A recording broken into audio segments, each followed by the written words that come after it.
Olá, na minha frente tem um Volvo S80. Neste vídeo vou mostrar como operar a transmissão automática deste carro.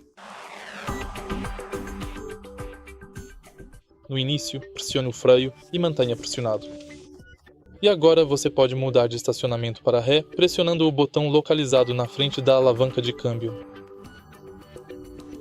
O mesmo vale para o neutro e o drive, mas depois você não precisa usar esse botão novamente. Usamos esse botão apenas para mudar de estacionamento para ré e de neutro para ré ou estacionamento. Uma vez que estamos no drive, você pode empurrar a alavanca de câmbio para a direita e trocar as marchas manualmente. Você pode ver a marcha atual no painel de instrumentos.